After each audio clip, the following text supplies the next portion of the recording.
I hope you can all hear me clearly. I'm just looking at some of the people who are online here. Like to welcome you all. Hope you've been having an amazing weekend, at least got outside for a little while and had some good sunshine.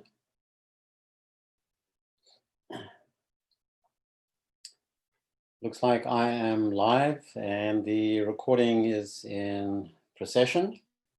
So I'd like to welcome you all to the OC Yoga Festival and joining me on my talk on how psychedelics can mitigate, reduce fear and anxiety. Sounds like a good subject and hope you'll all enjoy my little talk, and we'll take some questions at the end later on. I'd like to thank the organizers of the OC Yoga Festival and Justin Stearman for inviting me to talk. Looks like we're up for a second round. So let's get into the heart of the matter by coming up with a definition. And we are talking about how fear can control one's life and change the course of one's life dramatically. So the definition is it's an unpleasant feeling triggered by the perception of danger, real or imagined.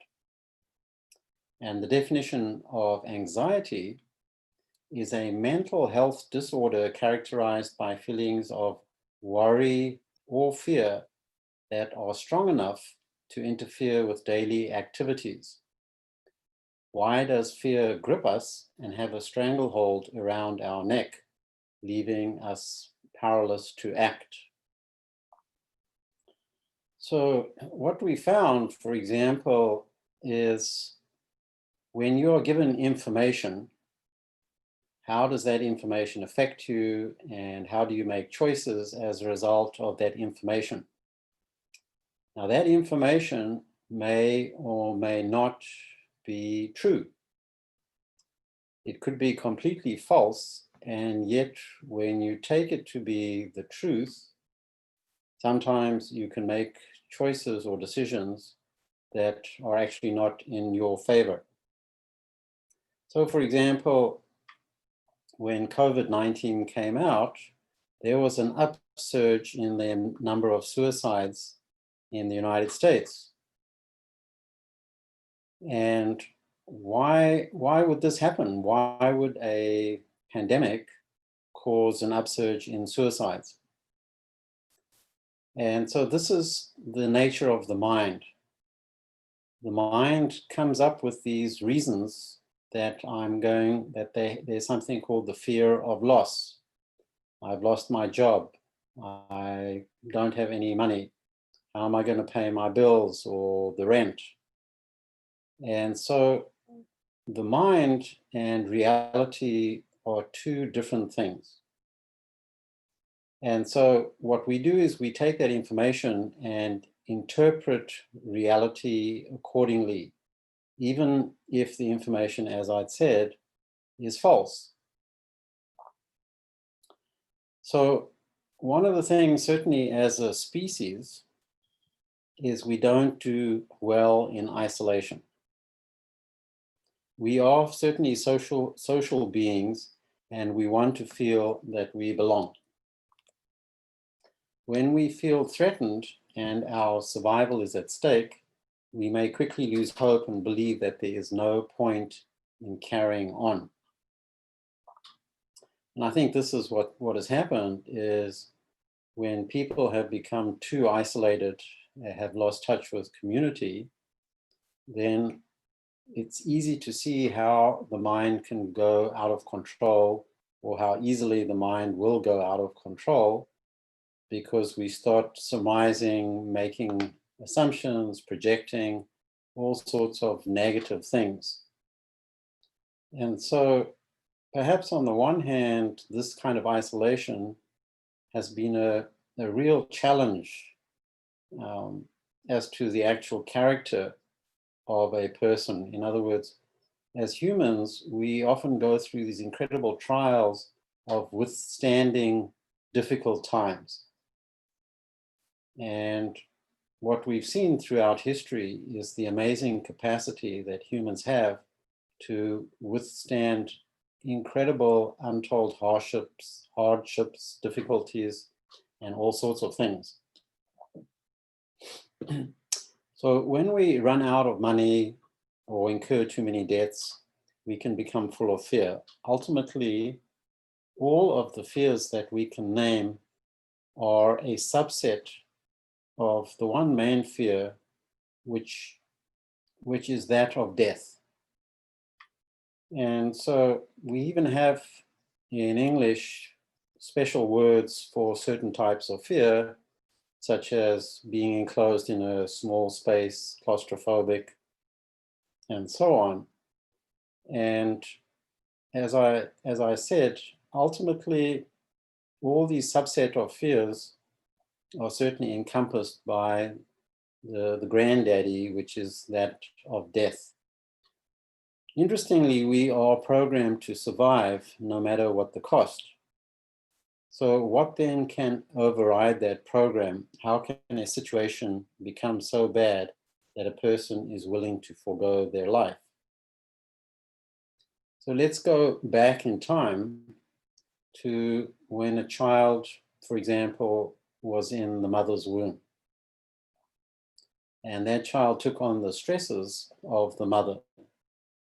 What influence did that have on the child?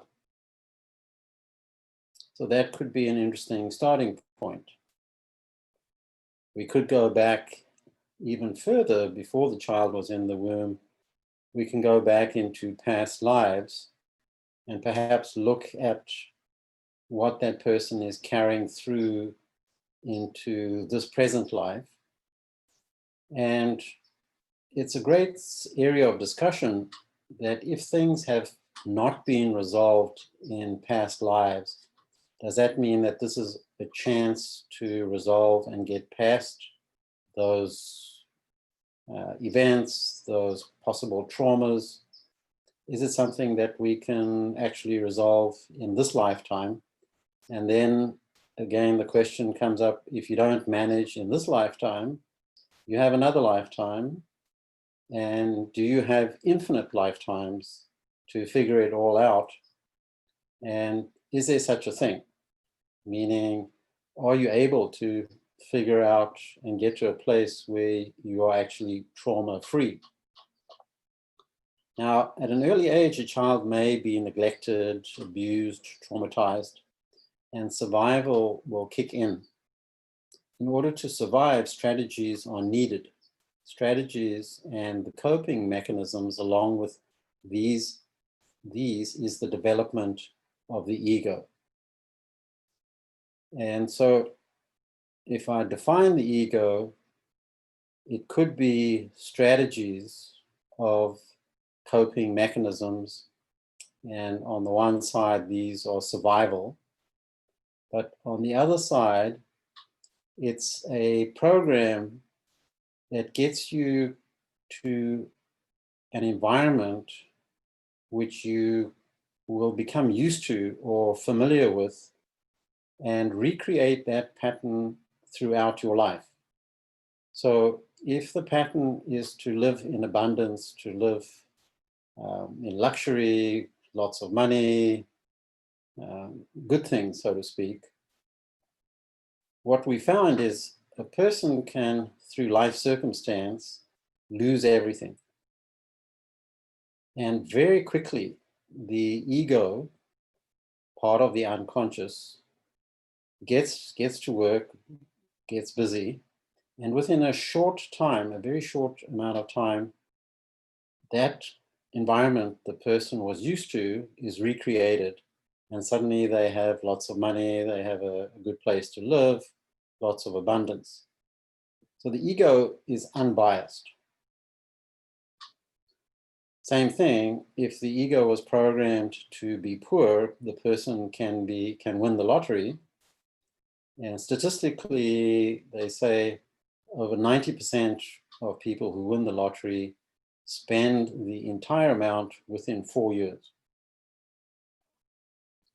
So this goes to show really the power of the unconscious programming and how it manifests as the ego.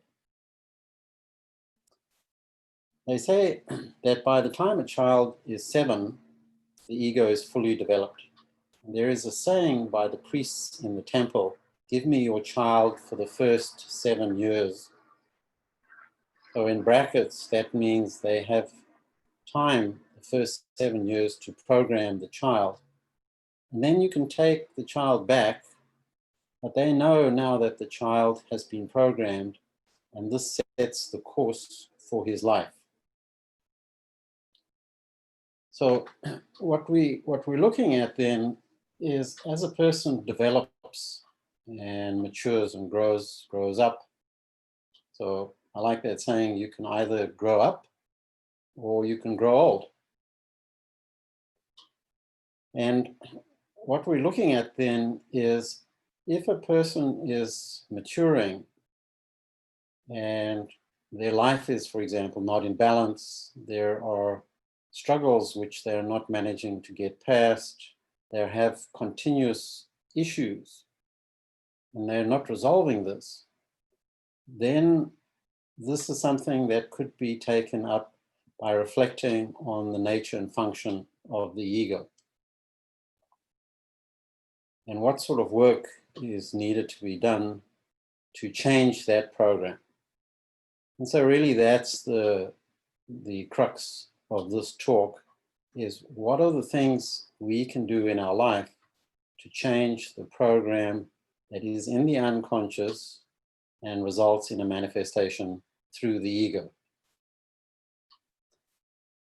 So here I'll introduce what's called plant medicines, psychedelic medicines, spirit medicine, entheogens, a class of medicines that bring about altered states of consciousness. Altered states of consciousness is extremely significant. And what is the influence and impact it has whenever we move into an altered state of consciousness? Psychedelics influence several aspects of the psyche by allowing a person to journey into the spirit world beyond the veils of the third dimension.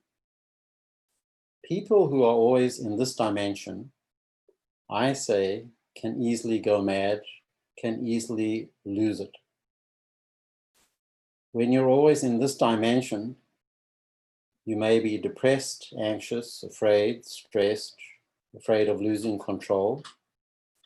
And in fact, where you perceive that you understand reality, you have actually become out of touch with reality. As soon as a person travels into the spirit world and gets to see themselves without the ego in place, that means that the medicine has, in a sense, helped to dissolve the ego. Some say disintegrate the ego.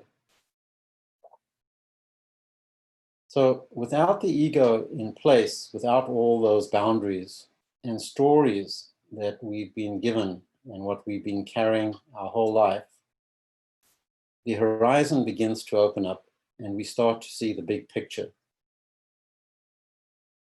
Now, this is not an instant occurrence. It's not a one-time solution or fix it. So like any journey, there's work to be done. There may be much unraveling of how you got here in the first place, with all your baggage and all your ideas of how your life and life should be. The distinction between life and your fears is that life is just life in a completely unbiased way.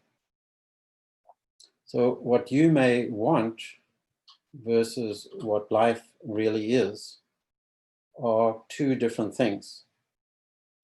For example, if you have a ball on the table, and without any special forces or tricks, whatever, and you roll that ball off the table, life in its unbiased way will simply allow the ball to fall onto the floor. And as much as you don't want that to happen, you can repeat that experiment over and over, and it will remain in a predictable fashion, rolling off the table and onto the floor. So it's the same in your life. You may want something different, but in some ways, life is predictable in how it performs or behaves. Your fears are what you are interpreting to be life. Because life is paradoxical by nature, the more you want it to go in one direction, the more you find it going the opposite way. And I'm sure you can think about several occurrences or instances where you really wanted something, and the harder you tried, the more unattainable it became. Why this paradox? Why is life paradoxical? And how can psychedelics help? Some say the function of the ego is to meticulously recreate over and over the same environment you were in, which I had mentioned earlier. And this has a lot to do with your childhood. So people find a recurring pattern in their life that they are unable to break out. For example, relationships, where we get into the same kind of relationship, we choose a similar person, and we do this over and over until perhaps one day the light turns on and we see the kind of repetitions we're making. You can look for a recurring pattern in your life that does not serve you and ask the question, why does this keep happening to me? We've seen miraculous turnarounds, for example, with people with PTSD who've been on a cocktail of pharmaceuticals showing no signs of improvement and may have become quite suicidal. By chance, they may have stumbled across a psychedelic medicine, such as psilocybin, and quite quickly they begin to show signs of remarkable improvement. The puppet masters, these are the priests, politicians, authorities, government, they understand the mechanism of fear well and have used this tactic on us humans for centuries. Once a person becomes afraid, they are controllable.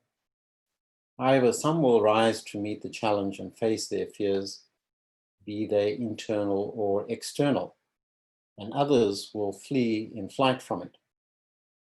So there will always be times in our life when we have to confront our fears. The question is, have we done anything to prepare ourselves when that day comes? So what practice, what approach have you chosen in your life to help manage the stresses? Essentially, it's the stresses which tend to do so much damage. Carl Jung, the great psychologist, coined the word shadow, or our dark side. And we've seen in the news reports on the satanic side of Hollywood, prominent members of society, politicians and businesses being charged as pedophiles, all sorts of dreadful things. And I'm happy to say that this information is coming out in almost, you could say, torrents. And what was well hidden in the past is no longer being hidden anymore, and things have come to the surface. Facing our shadow and going into the shadow may often require external help. And this help may be in the form of psychotherapy, rehab centers, psychedelic medicines, meditation practices, and so on. So how do we get to encounter and work with our shadow, our fears? Now, the different psychedelic medicines have a unique characteristic and provide us an opportunity to look at our issues that we normally avoid and or are even out of touch with. It's important to mention that a psychedelic medicine is simply a tool. It won't necessarily give you the answer or figure out your life for you. It will give you something, and if you're willing to work with what gifts the medicine can bring, certainly you can resolve many issues and many of the struggles in your life. It can expand our vision, dissolve the ego, balance brain chemistry, and bring one into a state of samadhi, bliss, rapture, and the divine. And ultimately, it is the divine that we are all looking for. Even if it's just for a moment spent in divine is a life worth living. And this is our continuous search, be it in our waking hours or our sleep. What is common with psychedelic medicines is that they can provide a mystical experience. And this is a really important subject. People who have had mystical experiences say their lives are forever changed. So what does a mystical experience have to do with how we manage or handle fear?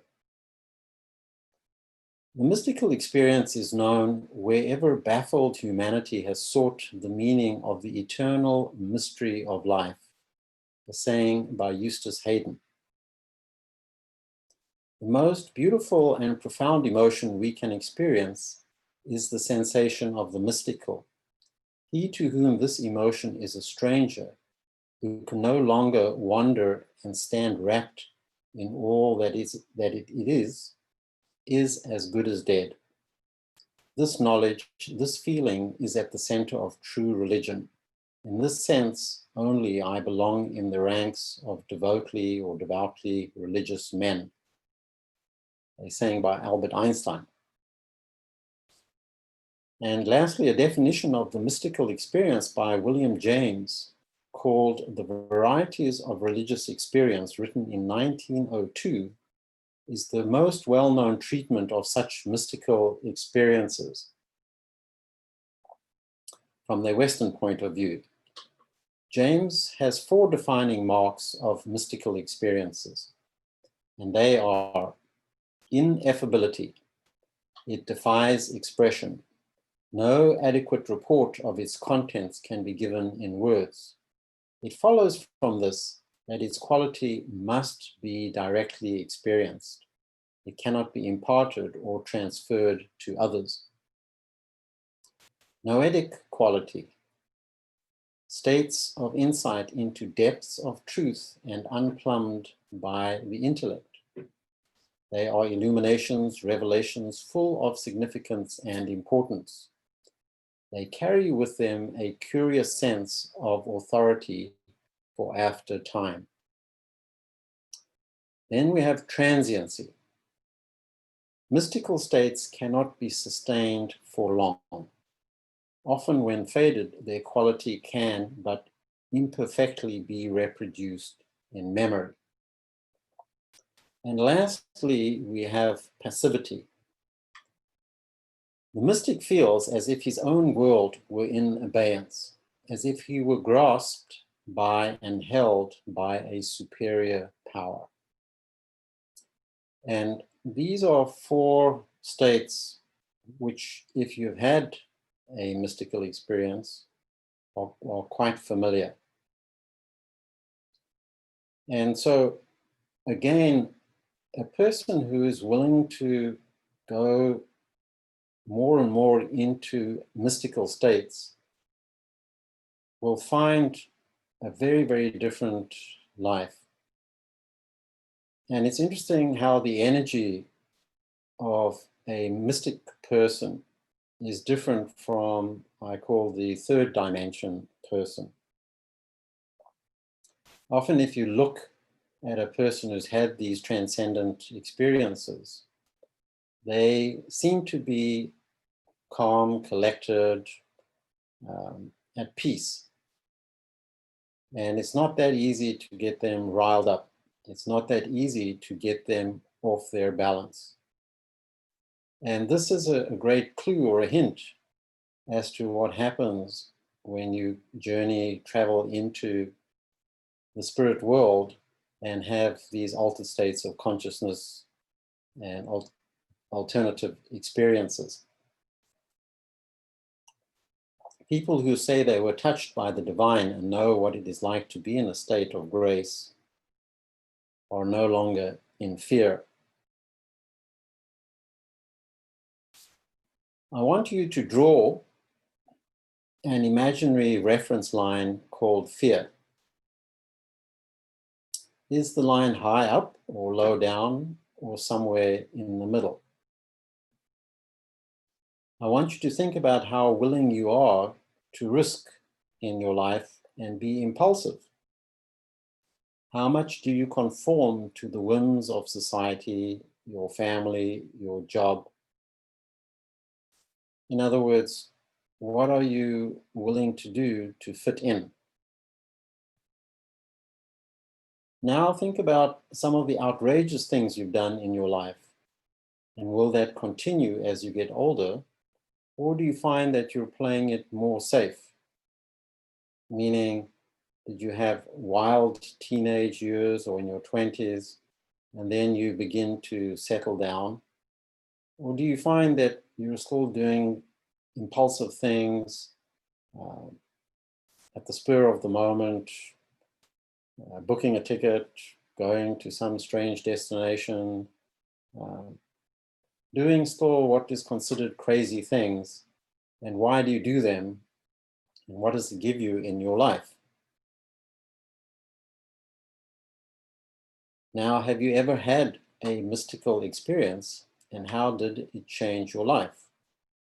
What happened to the overall fear content as a result of that experience? What raises your self-confidence, and what are the elements that diminish it? What is your level of passion in life? And how willing are you to embrace life with all its passion and challenges? And what does it mean for you to be passionate versus being afraid? And so all of these questions, you can think back to your behavior, what you are willing or not willing to do throughout your life. What have you created that reflects back to your past? I remember there was a drawing, a cartoon, where this person is sitting on a very comfortable couch, and there's a balloon above the couch saying your comfort zone. And then there's another balloon far off on the one side of the drawing, which says where the magic happens. And so that's the price that we pay. Being comfortable often means being mediocre or dull, but those who are willing to risk, go out on a limb, meet the different challenges, and go particularly into what I call the unknown, have obviously a very, very different life. So you can see where I'm going with this thread, where this is an opportunity for you to reflect on your own life and think about these different questions. I've been in ceremony where a woman said for the first time in her life, she has felt at peace, no longer afraid, and could finally relax. I've known people who've used psychedelics many times and are stuck and have not managed to find the love they have for themselves. I would say in all my years working with psychedelics, the vast majority of people benefit immensely by its use. and I'll emphasize when correctly, properly taken under the right circumstances. So how can you use it wisely and help you through your own personal fear? We have a psychedelic renaissance going on right now. And this is what you may say is perfect timing of what's happening in the world we live in. Very uncertain times, great fears have manifested themselves beyond the norm. And the old draconian ways have brought us to a crossroad. It is clear we cannot keep going on this way. When medicine is used wisely, we navigate within to find our own inner strength. And this is something that you will look for in any journey, in any altered state of consciousness. Where are you in all of this? Perhaps you're seeing all sorts of images, you may be hearing sounds, but where is that thread of consciousness? And how does all of these experiences make you feel? Ultimately, the inner strength is that component that shows you the love that you have for yourself and for life itself. And in finding that inner strength, that is where you mature.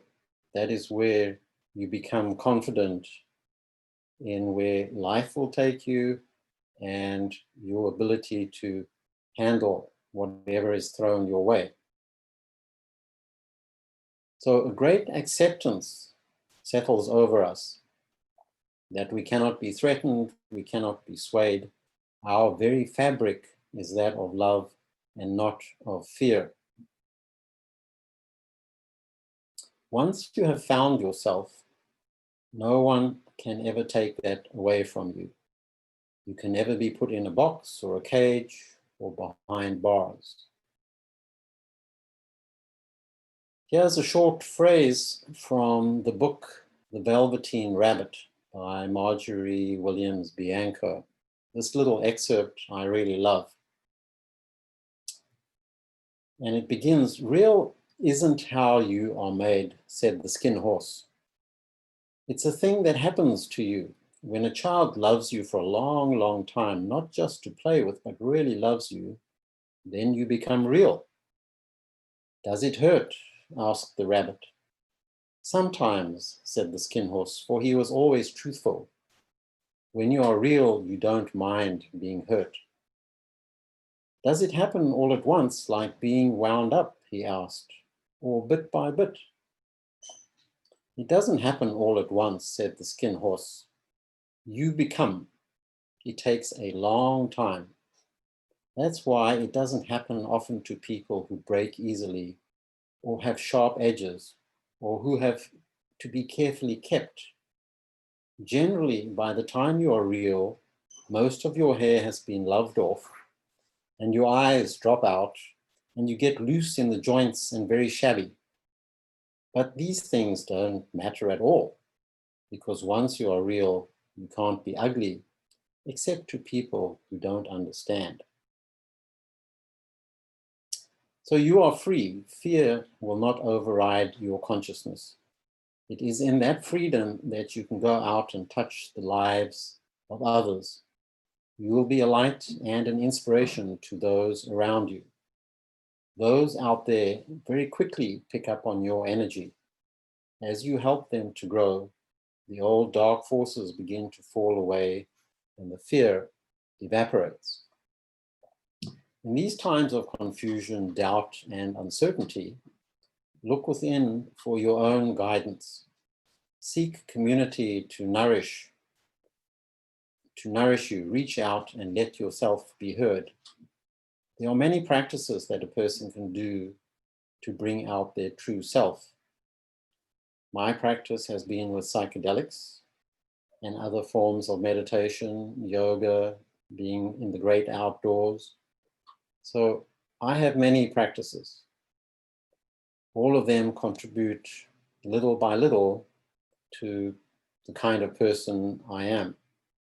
And it's the same for you, that when you have different practices and you can intertwine them, merge them together, what will that do and enhance your growth? So there are so many different types of practices. And as mentioned, different meditations, there's different forms of yoga, breath work. Some people like extreme sports. Others will use Tantra as a form of bringing up their consciousness. Could be in the kitchen cooking. It's an endless list. So let's talk about the different psychedelics and how they can be of help. Now, depression is common amongst millions of people, and it is a persistent feeling of sadness and loss of interest in life. There are many fears associated with depression and anxiety, and in Chinese medicine, it is considered to be anger directed inwards. So there are three psychedelic medicines that are being used with great success in the world, in the world of altered states of consciousness. The first is psilocybin cubensis, known as magic mushrooms, and it will soon be changed from a Schedule 1 drug to a Schedule 3.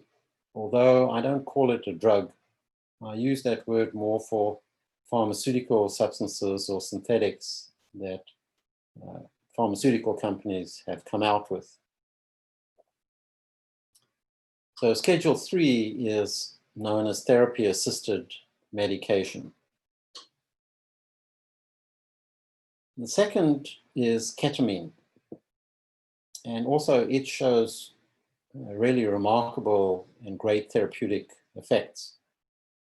This particular substance is well known for its dissociative properties. When a person feels they are no longer caught up in whatever is happening to them, they feel great relief and let go. And perhaps that's what it is at the end of the day, is whenever you can separate yourself from the challenges and struggles and stresses, and you have a moment to really relax deeply, have a moment to somehow rest in a pool or calm body of water where you simply feel yourself dissolving. This then seems to be the key for sanity. But people who are so worked up that even when they go to bed at night, they don't sleep well, they don't rest, and in the morning it continues, quite soon they feel exhausted. They can't cope anymore, and hence the term breakdown. How many people do you know, have you known, who've had breakdowns, and the reason behind that, and perhaps yourself? And then what has happened after that breakdown? So we have a proactive side or choice where we can do things in our life never to get to that place of breakdown. But the good news is we are resilient, and even if a person has had a breakdown, often they will tell me what they found and what inner strength and courage they have found to get them back into balance, back to strength, to the point where this will never happen again. There's no chance that this person will have a breakdown unless it's so extreme or really too traumatic.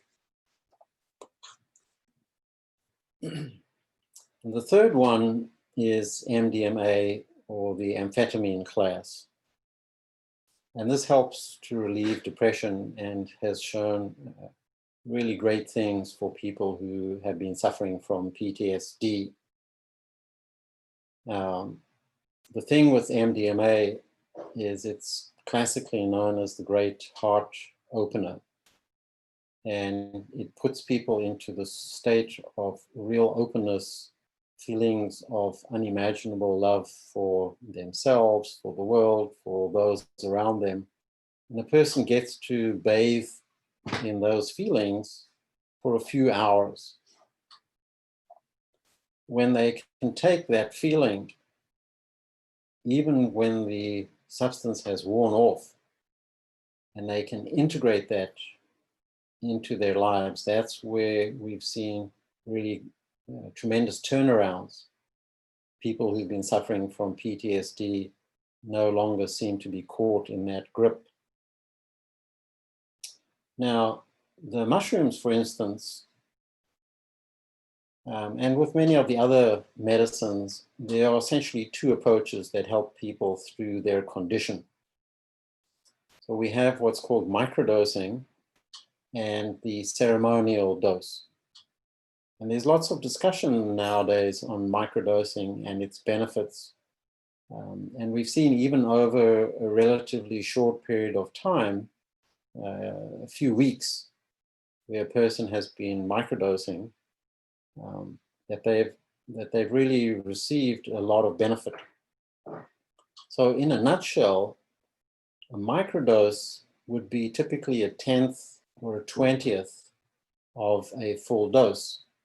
So with mushrooms, if you're taking between 100 to 300 milligrams given daily over a relatively, let's say, short period of time, 2 weeks, many of the even clinical depressed people have recovered sometimes more than 80%. And so the question here is, if a person is on pharmaceuticals and antidepressants, how they can start to reduce their dependence on pharmaceuticals and slowly wean themselves off that by using the psilocybin mushroom to help them with brain, what I call brain chemistry repair. And as that happens, then the depression begins to lift. The feelings that a person often has through pharmaceuticals is that of no feeling. And many people have described to me that all they are zombies. They can function, they can be in the world, but they can't really feel life. And as a person begins to taper off with the pharmaceuticals, if, for example, the mushrooms are effective, then they are really bringing about a good, true healing. Now, a full dose of mushrooms is usually two grams or more. If you're familiar with the talks and books of Terence McKenna, he talks about the hero's dose being 5 grams. And he makes the comment that if you take less than 5 grams, you may see up on the hill, I don't exactly remember his description, but there is the Grand Palace. And you drive your car along the road and you get into the parking lot of the palace. And that's where you're going to stay on less than 5 grams of mushrooms. But once you've taken the hero's dose, whatever that is for you, you get to enter the palace. But that takes a little courage. Now, mushrooms, by the way, is part of the DMT family, or the tryptamines. And you can read James Orick's book, written in 1984, called The Tryptamine Palace. And DMT is really on the psychedelic map these days. Another type of DMT, so we have mushrooms is a type of DMT. Then another type is ayahuasca, and that's known as NN-DMT, DMT being dimethyltryptamine, so the tryptamine family. And for me personally, I find there are many similarities between taking mushrooms and ayahuasca, especially with the visuals. The way that we receive messages in altered states of consciousness is through different mediums, and everyone has their own medium or interpretation. So entities may appear to you or before you. Various archetypes can appear, ancestors, grandmothers, grandfathers, people who have left this world. Psychedelic visuals such as fractals and geometric shapes, sacred geometry, fantastic landscapes, other worlds. We may hear voices, sounds, and songs.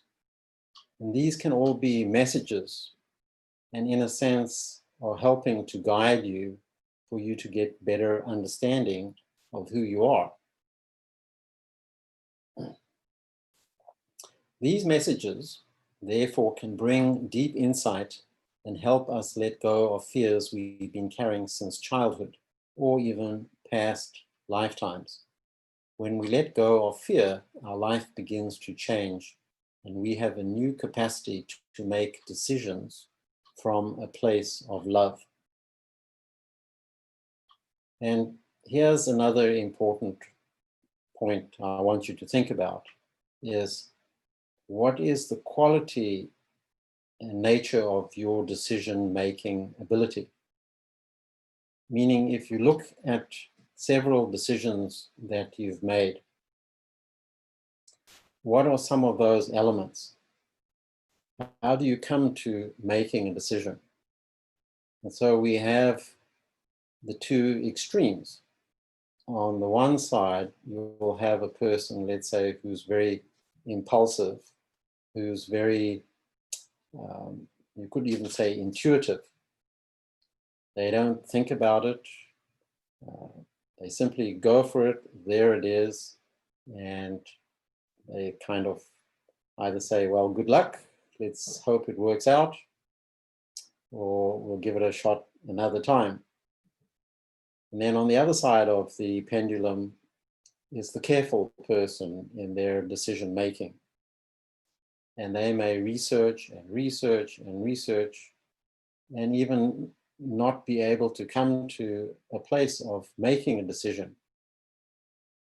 So this is the level, perhaps the level of fear, where a person wants to be so certain that they are making the right decision, they can't. Obviously, the balanced person is somewhere in the middle, where there comes a time that they need to be impulsive and use their intuition. But for other matters, it may take a little longer and they do their research and homework. However, through those both sides, do you ever ask yourself, am I approaching this out of fear or out of love? And if I'm approaching what's happening out of fear, can I change that? If I'm approaching this through love, well, then well and good. Now, there's another psychedelic discovered by Albert Hofmann back in 1938, known as LSD, and it has changed the lives of millions of people. Its popularity remains as strong today as it was back in the 50s and the 60s. This is still being used in a therapeutic sense, but back in the 60s particularly, there were many therapists who were using it consciously. And I'm pleased to say that once again, it's been taken up in the therapeutic world and is also helping many, many people. Has it helped with fear? Well, what we know is it changes one's perception, as in Aldous Huxley's book, Doors of Perception. Any change of perception changes one's programming and ego content.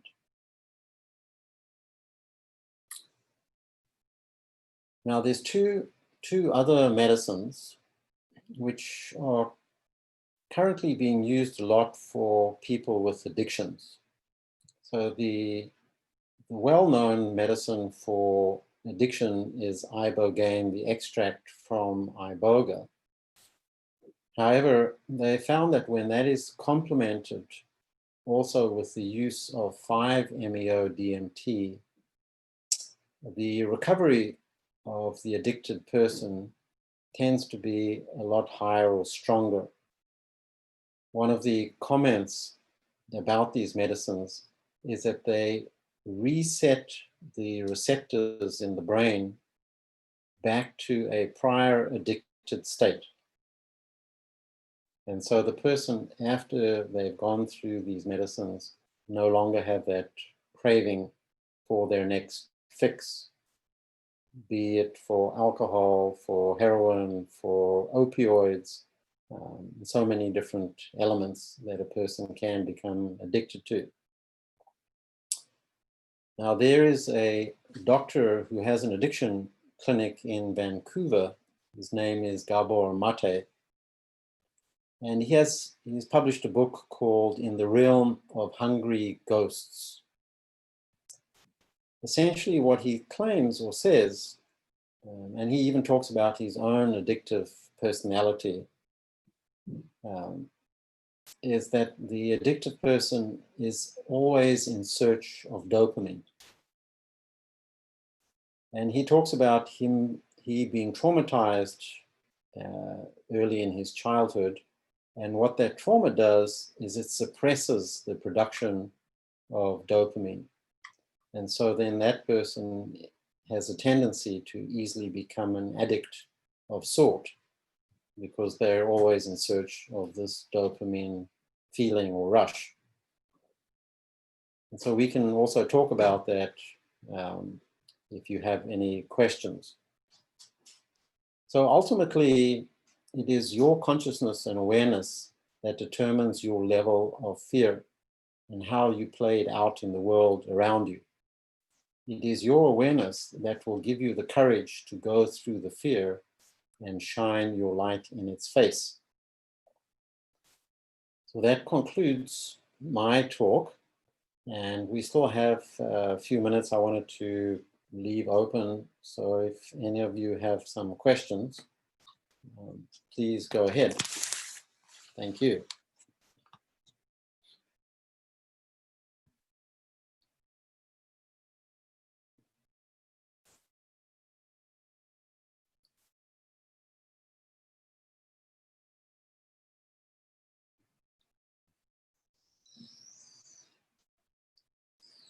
So the question is, how did I get into this line of work?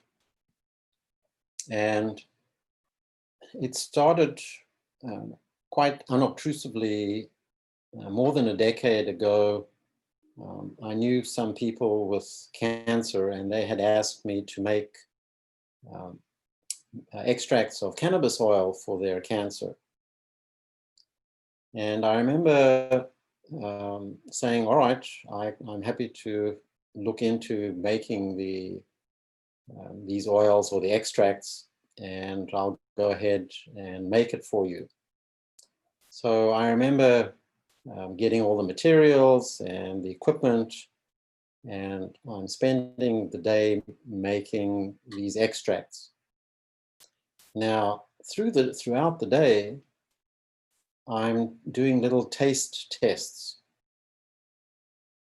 And I remember it was around 6 o'clock in the evening. I had finished doing the extract. I'd spent the entire day and cleaned up everything, put everything away. And then I went into the living room and sat on the sofa. And the next thing, I start to feel, having taken so many little dabs or tastes of the medicine, it began to quickly overwhelm me. And I had to lie down. And I think I must have had one of the deepest cannabis psychedelic experiences a person could have. It sent me into such deep space. It was unbelievable. So that's kind of how it started, but there's obviously things that started to happen after I'd made these medicines.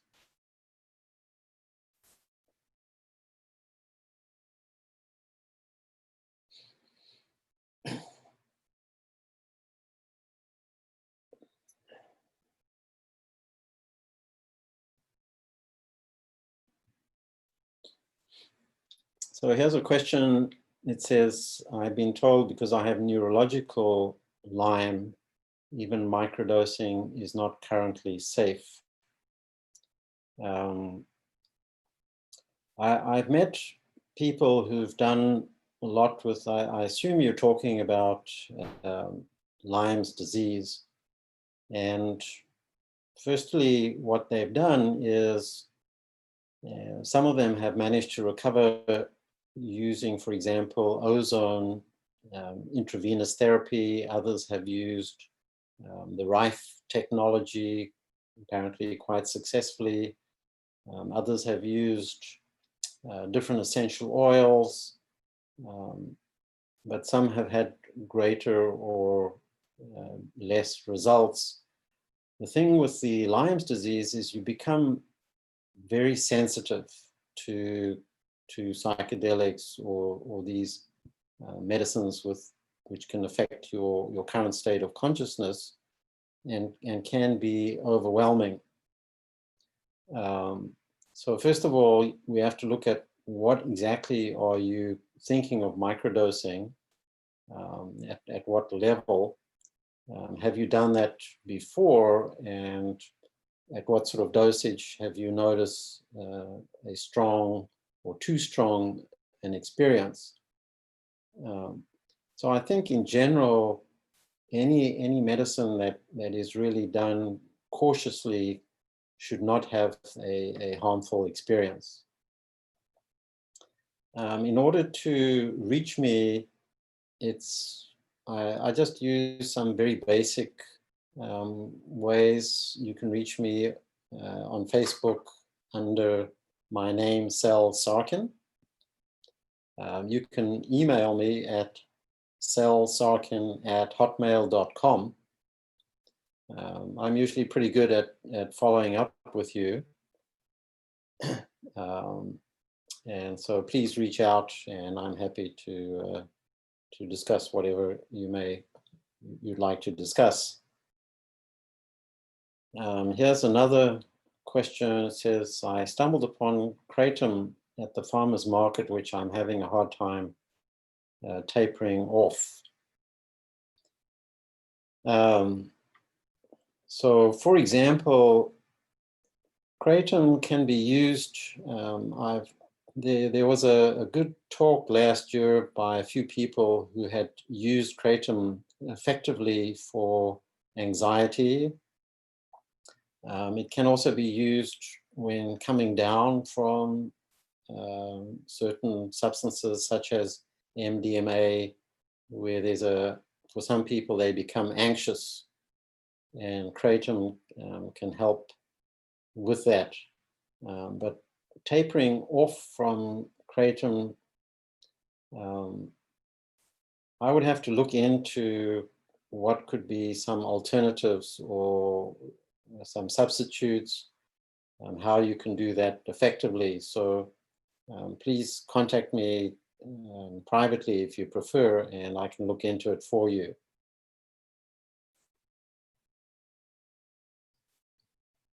One thing that does come to mind actually is the use of hape or rape as an alternative to kratom. So let me know if you've ever tried hape or rape as an alternative. Okay, so that's something you may want to think about.